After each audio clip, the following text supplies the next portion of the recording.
Okay guys, magandang gabi. Update tayo sa lagay ng ating pantalan ngayong gabi. Ayan. December 30 alas 9 ng gabi dito sa Dangay Port. Ayan. Status ng ating terminal. Ayan. Ilan lang yung tao, tatatlo lang yata. Parang mga ano pa yata yun, mga empleyado. Ayan. Private. Ito yung private. Dito sa kabila, gustuhan ng mga bus. Wala nang panakay. Wala nang mga bus. Parang wala na natang tatawid Ayan. Ating mga mga tracking. Tin-wheeler. Ayan po yung status ng ating pantalan ngayong gabi. Ito naman mga barkong nandito. Ayan, sa Montenegro. Dalawa. Saka arrival natin si Estilo del Mar galing Katiklan.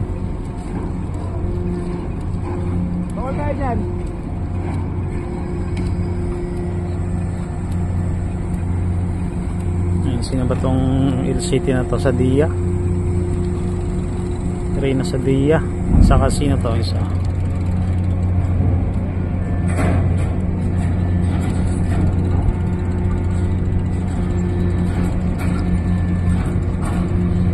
Cielo.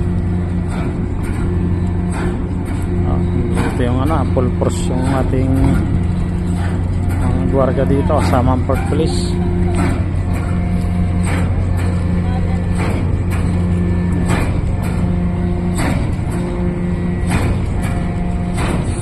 Malinis yung ating pantalan. Tatlong barko nandito. Ayan. Estilo del Mar yung bagong dating. Ito yung may bus na karga ngayon. May kasama Maritime Police. Maritime Police pala itong mga nakasal.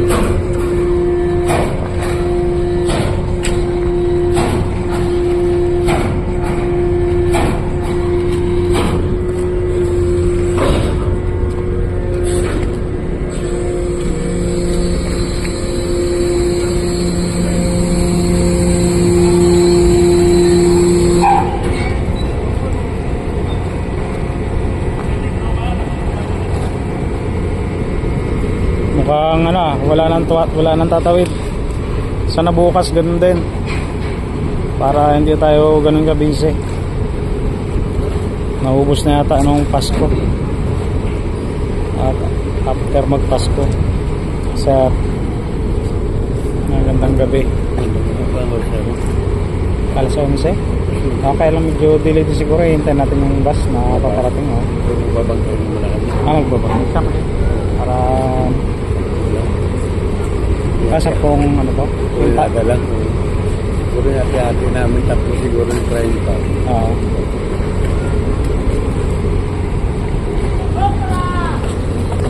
Mataas yung tubig.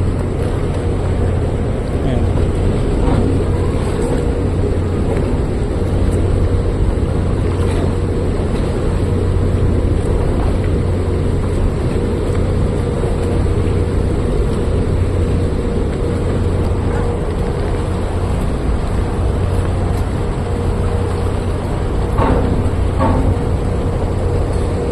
Bali ang magiging peak season na naman ito yung sa kabila, Katiklan na naman, Katiklan at Calapan. Dahil yung mga umuwi ng Pasko ay nagbabalikan na. Baka sa Maynila na siguro gustong magbagong taon.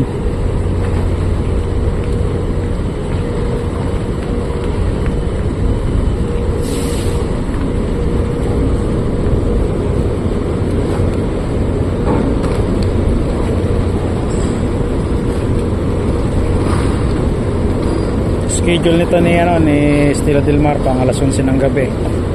Bali may dalawang bus na nakabuking sa atin patawid ng Katiklan. Ibig sabihin kukunti na lang talaga yung bus, ilang piraso na lang. December 30 pa lang ngayon. Bukas 31 disperas na ng bagong taon.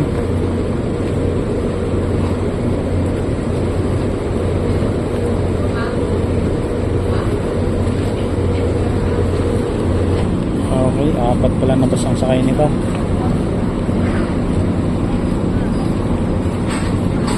Madam! Nakalabas kasi ng port. Okay guys, meron palang nangyari dito. Paano nung wish ka? Ano mo lang, bakapan mo lang meron palang nangyari dito hindi maganda. Mayroon daw nakawan na nangyari. At ang involved ay driver daw ng ng series bus. Umakin mo yun. Eto.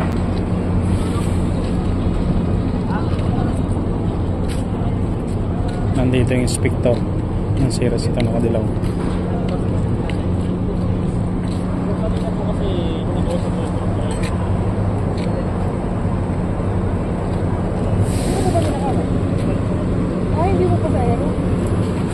Okay guys.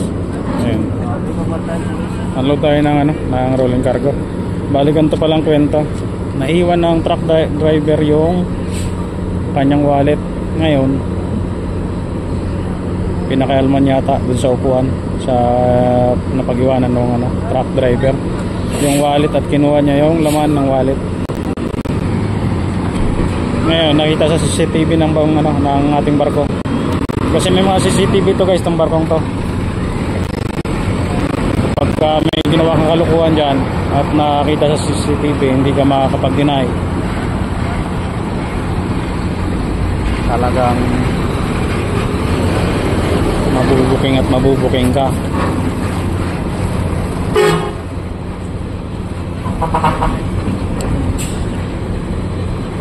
Ito yata yung driver.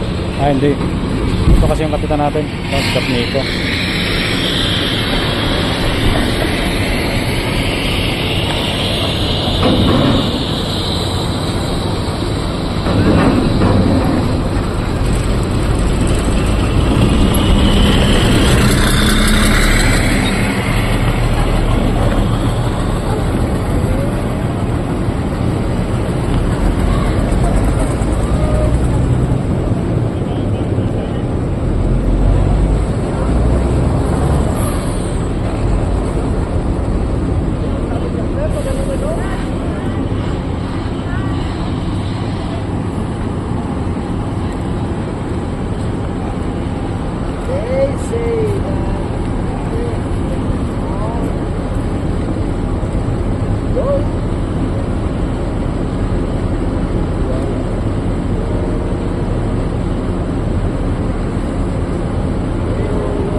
Oo.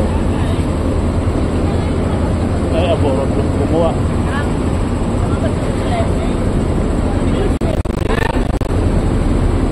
Anong plate number mo?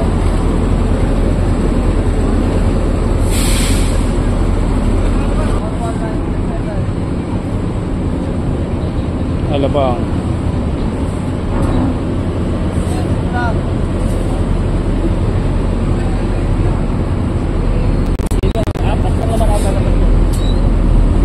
Apat.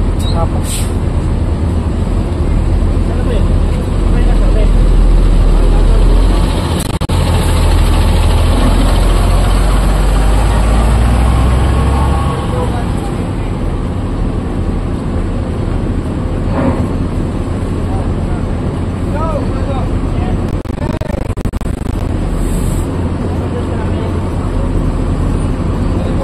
Sa dalawa, tatlo, apat.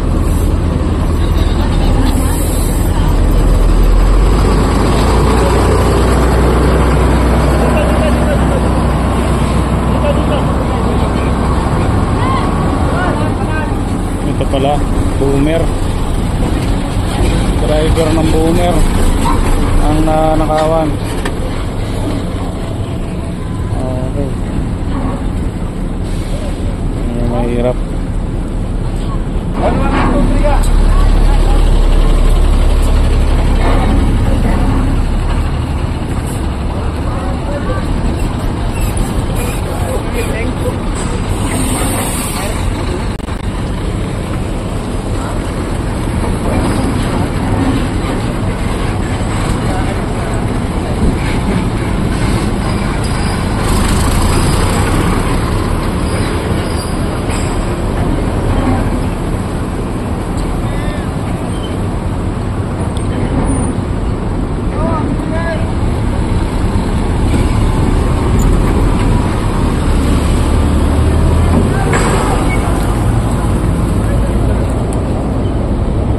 Okay guys, isa na lang. Ayan. Private. At finish. Unload na tayo, finish unload. Balik karagalan tayo ng ano, ito. Bunkering tayo, bunkering. Ito pang alas 11 yan. Ano to? Dalawang sako lang. Oo. Okay, punta tayo dito.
magsampa ng ano, demanda ng driver ng trucking para walang tumabala.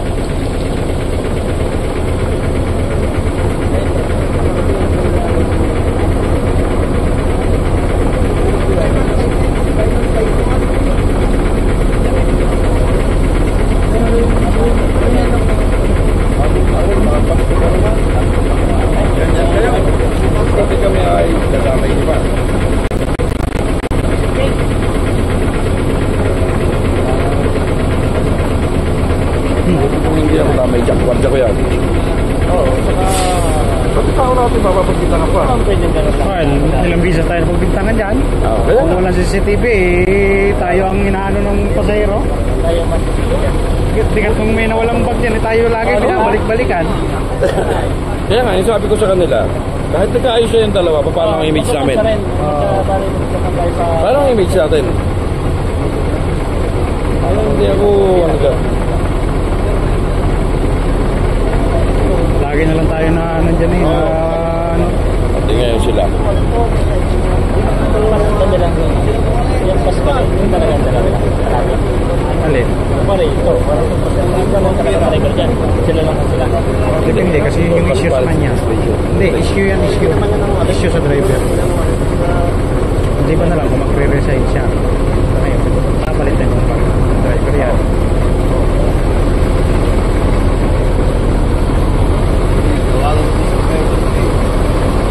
Kunin lang yung pangalan. Meron na kami ginawang incident before. Tapos picturean din. Picturean siya. Para aware tayo. Pero dapat nga ito, dun ito yung sa taas. Para formal. Dun sa taas ng PPA. Sa opisina ng Polo Maritime. Doon dapat ito. Ngayon, doon magkakaroon ng formal na usapan.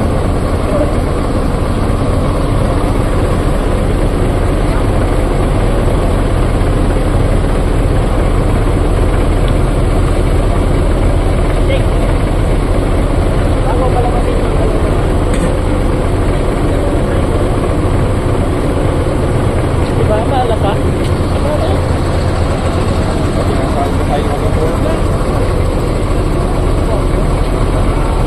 May panakay ba tayo? Ay. Sir, hinihintay pa natin. Ano bang Dalawang bus, may dalawang bus tayong hinihintay. Ano bang katotohan niya pa? Parang kapag tayong walang. Basta hintay natin yung bus na Hindi yung ating bukas ba? Yung ano, balita niya. hindi ko ko rin ano eh. Uy, ganito na sitwasyon eh. Wala nang wala sana pa. bukas, wala na. Ano na tayo. Magpahinga tayo bago mag-alas 11 Nang umaga? ng gabi. Sa gabi. Kasi desperate bukas. Meron pa yan. Pagbalik ng gantong oras, sana pahinga na tayo eh. Uwi yan. Pahinga na para celebrate naman tayo ng bagong taon.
Kasi nito lagi kami napagbibintangan na pag may nawawala ay taga-barko yung kumukuha ng mga items. Ngayon huli sila ngayon dahil nakita sa CCTV, diba? Kung walang CCTV kami na naman pagbibintangan mga kasamaan natin sa barko na nagkakaw.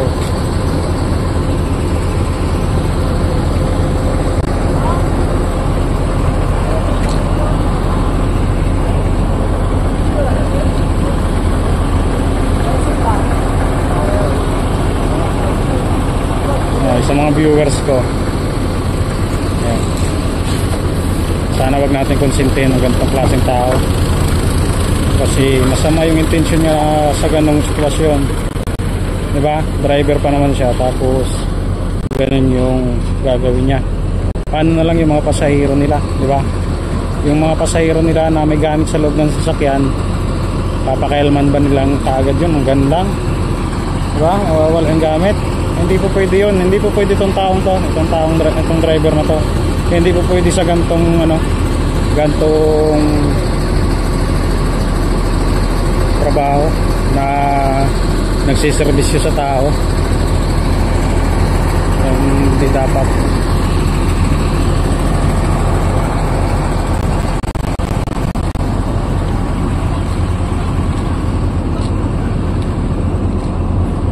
Ano guys? Yan yung status natin ngayong gabi. Medyo emotional lang ang mga taga-barko dahil nahuli nila. Kasi nga kung walang CCTV, lalo si kapitan, 'di ba? Mga tao niya yung mapagbibintangan na naman. Buti na nga lang at kung yan ay pasahero, kanina ko baka nasaktan ko na.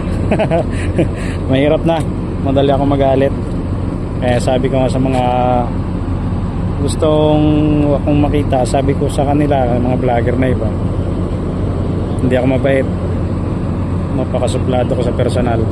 Alam yan ng mga tracking, ng mga driver ng tracking. At yung ibang nakakita sa akin kapag ako'y nagkakaroon ng kaaway sa pantalan. Talagang napapalaban tayo ng babagan. Talagang babagan talaga. Paano guys, yan yung status natin ngayong gabi. Ayan yung ating mga panakay. Ayun naman yung series bus na hold, yung 3 unit, dahil mayroon hindi magandang ginawa ang kanilang kasamaan. Mahirap pag ganyan. Paano na kaya kapag kagaya ko guys, ako hindi man sa paano kaya kung milyon yung kaharap mo lagi, diba? Sa amin, kagaya sa amin sa opisina, nakita ng barko, diba? Yung buong buong isang linggo mayroong ilang milyon yan, di ba? Kung mahina yung loob mo at papadala ka sa tawag ng laman ng ano, magpapaalipin ka sa lapi, di ba?